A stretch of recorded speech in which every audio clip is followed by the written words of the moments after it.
Hola a todas, todes, todos, yo soy Naomi Villa y esto es Loca Feminista. En este capítulo vamos a hablar acerca del libro del segundo sexo, escrito por Simone de Beauvoir. Estoy muy emocionada por este capítulo porque el segundo sexo es uno de los libros más citados en la historia de la teoría feminista. Y aunque no es el primer texto, es una de las bases más importantes de las que sale todas las corrientes del feminismo, o la mayoría. Entonces, yo creo que para empezar a analizar cualquier libro es muy importante hablar un poco acerca de la autora o autor y acerca del contexto social. Así entendemos un poco desde dónde estaba partiendo la autora y por qué hablaba de lo que hablaba.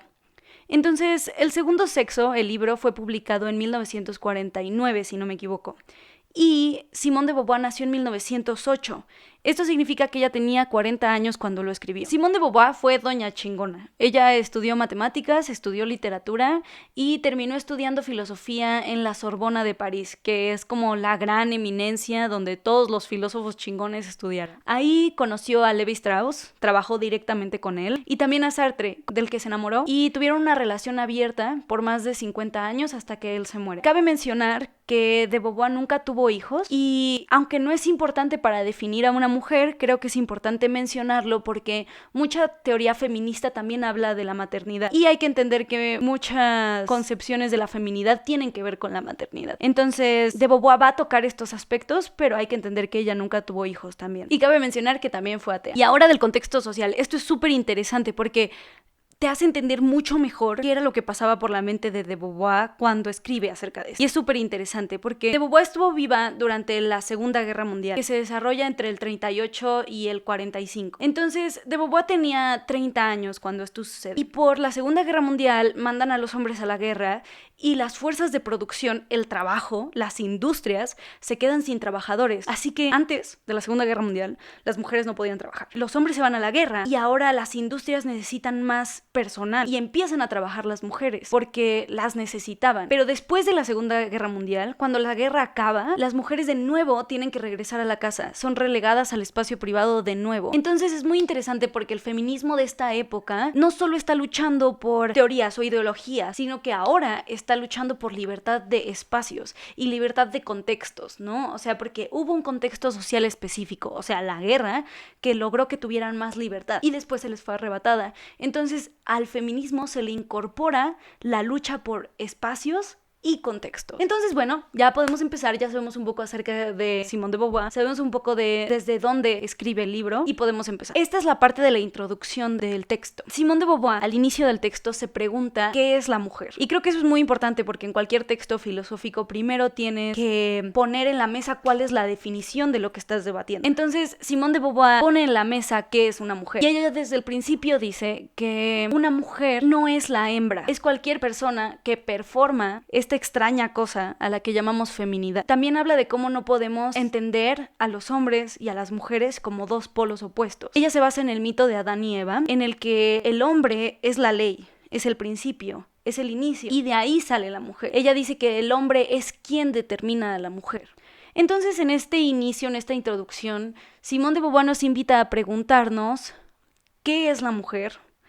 ¿Quién la constituye o qué la constituye? Y de hecho a mí me gustaría que ustedes se lo preguntaran. Muchas autoras van a hablar del tema y va a haber muchas diferentes definiciones de lo que es una mujer a lo largo de la historia del feminismo. Pero creo que es muy importante que nosotras definamos lo que es ser mujeres, desde dónde somos mujeres y qué significa para nosotras serlo. Entonces las invito a que reflexionen esto, las invito a que se pregunten qué es ser una mujer, así como Simone de Beauvoir nos lo pregunta a nosotras en esta introducción. Y de hecho en el texto de Beauvoir nos pone una cita muy interesante de Aristóteles en el que dice: la hembra es hembra en virtud de una determinada carencia de cualidades. Tenemos que considerar el carácter de la mujer como naturalmente defectuoso. Esta cita, de hecho, va a ser muy importante a lo largo del texto. Ahora, en la siguiente parte de la introducción, de Beauvoir nos va a introducir a una definición muy interesante, que es la de otredad. Y esta es una definición no nueva para Simone de Beauvoir, ya que estuvo en contacto con Levi Strauss, pero aún así nos la explica en relación con la feminidad y con las mujeres. Entonces, primero hay que entender la definición de otredad. La otredad se refiere al otro ser, a lo diferente. Y siempre existe el otro cuando existe un uno. El uno es lo esencial, la parte importante del mundo en el que vive, el uno. Y lo otro es lo no esencial, lo que lo rodea, lo que se encuentra fuera del uno. Hay muchos ejemplos de esto y es algo que hacemos los humanos naturalmente todo el tiempo. Cuando formamos grupos nos consideramos el uno. Cuando tenemos un grupo de amigos, nosotros somos el uno y todos los otros grupos son los otros. Cuando nos consideramos de una nacionalidad, nosotros somos los mexicanos, las mexicanas, y todos los demás son los otros, son lo distinto, son lo extraño, son lo que no es esencial. Esta relación uno y otro es recíproca. Para los otros, nosotros somos los otros. Aunque nosotras nos consideremos las mexicanas y los demás son lo otro, lo distinto, lo extraño, para las colombianas, por ejemplo, ellas son lo uno y nosotros somos lo otro. Entonces, cuando nosotros como humanos entendemos que siempre estamos en una relación recíproca entre ser el uno y ser el otro, esta relación se desvanece y es importante entender que estamos en reciprocidad. Ahora, el problema viene cuando no existe esta reciprocidad, cuando no existe la inversión, que tú antes eras el uno y descubres que eres el otro para otras personas. Cuando resulta que no eres el otro para nadie, ahí tenemos un problema. Y de Beauvoir plantea que eso es lo que pasa entre los hombres y las mujeres. Ella dice que nosotras las mujeres somos el otro, y siempre lo hemos sido. Igual que con Adán y Eva. Existe el uno, el inicio, que es el hombre, y de ahí parte el otro, que somos las mujeres. Hay que entender que ningún sujeto, ninguna persona en el mundo nace y se clasifica a sí misma como lo otro, lo extraño, lo desconocido. Eso no sucede. Cuando te descubres a ti mismo como independiente, como una entidad, te llamas a ti mismo el uno, no el otro, no lo ajeno. Siempre eres lo uno para ti mismo, pero las mujeres somos lo otro. Tenemos que entender que no nacimos como lo otro, sino que se nos denominó lo otro, o lo ajeno, o lo extraño, que son sinónimos. También de Beauvoir nos compara con otros grupos discriminados, otros grupos que se les considera a los otros, porque no somos solo las mujeres. En la actualidad se les llaman minorías, aunque no somos minorías, claramente. Pero bueno, nos compara con los negros, por ejemplo, o los judíos. Pero ella dice que no somos iguales porque los otros grupos oprimidos tienen una historia en común, tienen una religión en común, tienen una cultura en común. Los negros comparten un pasado antes de su opresión. Esto es súper importante. Los judíos comparten una historia, un pasado, antes de ser oprimidos. Pero las mujeres no, porque la opresión viene desde que tenemos memoria, históricamente. Entonces, las mujeres como conjunto no contamos con una historia, no contamos con una religión, no contamos con una cultura que nos defina. Entonces no nos podemos juntar para considerarnos el uno. Estamos dispersas entre un mar de hombres. Y para la fecha en la que está viviendo Simone de Beauvoir, ella dice que las mujeres solo nos conocemos a través de hombres, que conocemos a nuestra amiga porque es la esposa del amigo de mi esposo, ¿no? Ella dice que estamos conectadas por los hombres y por las relaciones que forjan los hombres entre ellos, que no somos un conjunto las mujeres y que no nos hemos considerado como tal. Yo considero que esto está cambiando en la actualidad, pero aún así tenemos que entender que no es tan común y que no ha estado siempre. Entonces de Beauvoir propone que nuestra opresión es diferente a las otras opresiones. Ella dice que es una opresión como ninguna otra, porque entre el opresor y los oprimidos, o las oprimidas en este caso, hay una relación de dependencia. Nos necesitamos entre nosotros. Las mujeres necesitan a los hombres y los hombres a las mujeres. Esto es lo que lo hace mucho más doloroso. Porque los judíos no necesitan a los cristianos necesariamente y los negros no necesitan a los blancos, pero entre hombres y mujeres nos necesitamos. Que haya una relación de opresión no nos deja liberarnos porque sabemos que los necesitamos. Aquí viene el problema, porque aunque haya una relación de dependencia, eso no significa que estemos en igualdad de condiciones. De Beauvoir va a ejemplificar esto con la metáfora del amo y el esclavo. El amo necesita al esclavo, definitivamente lo necesita para hacer todas las cosas que el amo no quiere hacer. Y el esclavo necesita del amo por la situación que se ha creado, necesita de él para tener un techo, para comer, para tener dónde dormir. Pero aunque estén en una relación de dependencia, no es que estén en igualdad de condiciones, claramente. Y esto sucede porque al amo no se le considera como una persona que necesite. No nos pasa por la mente que el amo necesite al esclavo, porque nunca pide lo que necesita, solo lo toma. Crea una situación completa para que él pueda tomar todo lo que necesita y el esclavo sea dependiente de él. Esto es lo que nos sucede a las mujeres con los hombres. Aunque nos necesitamos mutuamente, nunca se ha considerado que no pueden existir los hombres y nosotras, que nos necesitan, que estamos en una relación de igualdad de necesidades, de dependencia, porque los hombres hacen y los hombres toman, y las mujeres estamos en esta relación en la que somos dependientes, que necesitamos, en la que no podemos tomar, tenemos que esperar a que nos sea dado.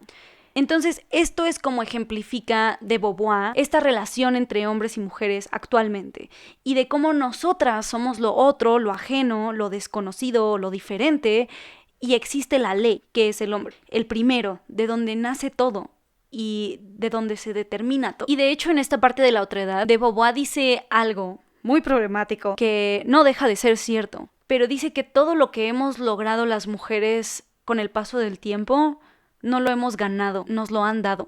Que todos los derechos que hemos ganado no es que los hayamos tomado, nos los cedieron. Y ahora, por último, en esta tercera parte de la introducción, de Beauvoir nos va a hablar de la historia que fundamenta esta opresión. De hecho, ella dice que nuestro presente envuelve a nuestro pasado y que nuestro pasado siempre ha sido de hombres y ha sido un mundo de hombres, una historia de hombres. Entonces, lógicamente, el presente también lo es. Y que cuando las mujeres al fin se incorporan a esta historia, a la construcción de la historia, a la construcción de la literatura, el mundo sigue siendo de hombres. Lógicamente, el presente envuelve el pasado, todo lo que ha sucedido anteriormente. Entonces, cuando las mujeres nos incorporamos a este mundo, a la vida pública, al trabajo, a la literatura y a las artes, el mundo sigue siendo de hombres, no porque nos incorporemos va a cambiar mágicamente. Para justificarlo, de hecho, de Beauvoir menciona varias cosas de las que yo no tenía ni idea, que me impactaron mucho, como por ejemplo que Platón le agradecía a los dioses, primero, no ser esclavo, y segundo, que lo hubiera bendecido con no ser mujer. Y de hecho también los judíos decían, bendito sea Dios nuestro Señor y Señor de todos los mundos por no haberme hecho mujer. De Beauvoir utiliza estos ejemplos para darnos a entender que nuestra opresión no solo salió de la nada, que no fuimos creadas las mujeres para ser oprimidas, sino que los hombres justificaron esta opresión no solo porque querían y porque los beneficiaba, sino que la justificaron en los dioses. Entonces, no es solo que ellos no quisieran ser mujeres, sino que Dios sabía que los hombres eran mejores. Y religiosamente, espiritualmente, es mejor ser hombre que mujer. Entonces nuestra opresión no es solo algo de la tierra, no es solo algo que los humanos hayamos decidido, sino que los dioses decidieron que las mujeres fuéramos inferiores. Claro.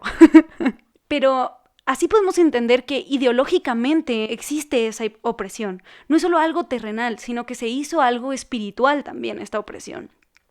Y luego además se hace filosófico, porque muchos de estos hombres eran filósofos. Entonces no solo justifican la opresión de las mujeres en los dioses, sino en la filosofía. Era lógico que las mujeres fuéramos oprimidas, filosóficamente hablando. Después, avanzando un poco históricamente, en el Código Romano, había una cita que decía que alegaban a la imbecilidad y fragilidad del sexo femenino. Y esto se hace porque, de hecho, en esta época, cuando está el Código Romano vigente, se está debilitando la familia, como la conocen los romanos, claro. Y después viene el siglo XVI, en el que San Agustín alega, de nuevo, porque socialmente viene un quiebre, que esto es lo interesante.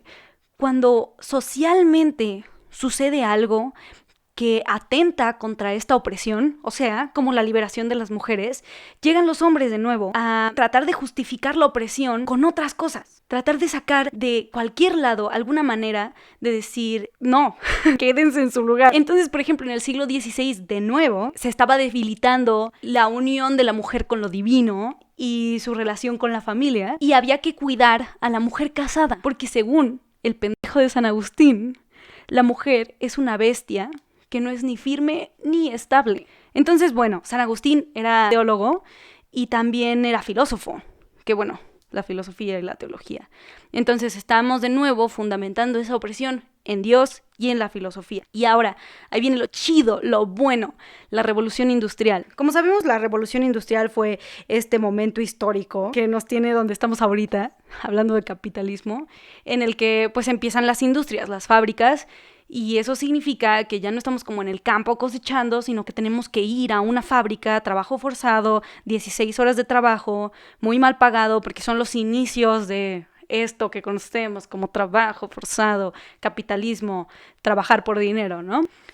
Entonces, esto es muy interesante porque cuando las mujeres empiezan a trabajar, empiezan a realmente ser una competencia en el ámbito laboral.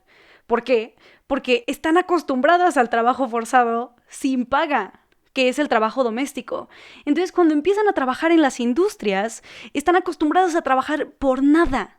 Trabajar horarios inconcebibles por muy poco dinero y empiezan a realmente ser una competencia en el campo laboral, lo que obviamente no les gustó a los hombres de nuevo, y para tratar de buscar una excusa en esta opresión, nuevamente, ya no solo se alega por la teología o por la filosofía, sino que ahora tratan de encontrar que biológicamente somos inferiores, que psicológicamente somos inferiores, y se trata de buscar formas de sustentar esta opresión en la medicina, en la biología, en la psicología también. Entonces, lo que nos quiere decir de Beauvoir con esto es que entendamos que este mundo es creado por hombres y que todo lo que conocemos en este mundo ha sido creado por hombres y que mucho de lo que entendemos y de la manera en la que pensamos ha sido creada por hombres. Las leyes son creadas por hombres, los descubrimientos médicos fueron descubiertos por hombres. Entonces, claramente están hechos para favorecerlos, que nos invita a cuestionarnos todo lo que sabemos y desde dónde viene. De hecho, vi una infografía hace poquito de Pictoline que hablaba de cómo se encontraron restos de una mujer cazadora en Perú, si no me equivoco, y que al parecer que gran parte de los cazadores que iban a matar animales eran mujeres. No sé ustedes, pero a mí nunca me dijeron que había cazadoras, ¿no? Y de hecho es algo que se acaba de descubrir hace poco, pero que nunca se puso en duda, porque obviamente la antropología también está sesgada por el machismo, porque obviamente también es lógico que si encuentras restos de un cazador, pienses que es de hombre, porque los hombres son más fuertes, por lo que conocemos, estoy haciendo comillas con mis dedos porque no pueden verlos, pero porque se cree que los hombres son más fuertes, se creyó que ellos fueron los cazadores sin ponerlo en duda. Entonces nuestra historia está llena de sesgos, de machismo. Tenemos que entender eso. Nuestro mundo está hecho por hombres, nuestra vida está hecha por hombres, nuestros pensamientos están hechos por hombres. Entonces es un buen inicio para empezar a cuestionarnos todo lo que conocemos, las maneras en las que crecemos, en las que estudiamos, en las que aprendemos y en las que nos desarrollamos en este mundo. Entonces, en conclusión de esta primera parte, que apenas es la introducción del libro, Simone de Beauvoir nos invita a preguntarnos cómo nos ha afectado a nosotras ser mujeres. Porque de hecho ella lo menciona en algún momento, que ella, antes de cuestionarse todo esto y darse cuenta de que esto era un mundo de hombres, ella nunca se sintió atraída por el feminismo, porque ella no sentía que le estuviera faltando nada. Y de hecho es algo que vamos a ver mucho en los textos a lo largo de la historia, y más como en los 70s, porque, por ejemplo, mi mamá es de los 70 y es esta época en la que legalmente ya somos iguales, los hombres y las mujeres, y que ser mujer, entre comillas, no te impide nada en este mundo. Entonces parece como si el feminismo fuera completamente innecesario ya para esta época. Y de hecho lo dice de Beauvoir, que ella pensaba igual, porque nunca se vio limitada visiblemente por ser mujer, pero claro que estaba. Entonces, lo que nos invita a hacer de Beauvoir es preguntarnos en qué nos afecta o en qué nos habrá afectado el hecho de ser mujeres en este mundo. ¿Cuáles son las oportunidades exactas que se nos fueron dadas y las que no nos dieron por ser mujeres? ¿Qué tipo de educación nos dieron por ser mujeres? ¿Cuáles son las cosas específicas que no has podido hacer por ser mujer? Para entender un poco más que, aunque podamos votar, aunque tengamos derecho a educación y a escribir, no significa que seamos iguales todavía y que esta lucha se haya acabado. De Beauvoir dice que nuestra libertad está dada por la trascendencia. Y a lo que ella se refiere con trascendencia es cuando podemos conseguir más libertades, cuando podemos avanzar en esta vida, cuando podemos salir del lugar donde vivimos o salir del país donde vivimos o del trabajo que estamos haciendo y seguir avanzando a nuevas libertades. Ella define la trascendencia de esta manera y dice que cuando una persona no trasciende es una falta moral. Y a lo que se refiere es que pues estás atentando contra tu vida si estás decidiendo no avanzar, no trascender, no buscar nuevas libertades. Pero cuando esta trascendencia no sucede, no porque tú no quieras, sino porque no puedes y alguien no te lo está permitiendo o toda una sociedad no te permite esta trascendencia, es cuando cae en la opresión. Ya no es una falta moral, ya no estás atentando contra ti mismo o con la vida, es pura opresión. Pues por último, yo respecto a todo esto tengo que decir que me encantaría que se cuestionaran todo el tiempo qué es para ustedes ser mujer. ¿Qué cosas pequeñas han cambiado en sus vidas o son diferentes a las de los hombres? ¿Y qué libertades se les han coartado por ser mujeres?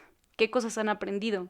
¿Qué cosas se han obligado a aprender por ser mujeres? Y lo más importante, ¿qué es ser mujer? Para ustedes, porque creo que todavía no llegamos a un acuerdo de lo que es.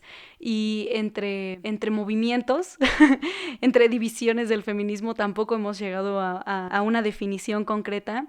Pero creo que es extremadamente importante que mínimo ustedes se lo planteen. Entonces, este texto realmente nos invita a examinarnos. Llevamos solamente la introducción, pero el texto completo no es tan diferente. La introducción está dividida en 3 partes, que son qué es la mujer, la otredad y la historia. Más o menos en eso se divide el texto completo. Así que estoy muy feliz, estoy extremadamente emocionada. Es un tema que me fascina. Y estoy muy feliz de poder compartirlo con ustedes.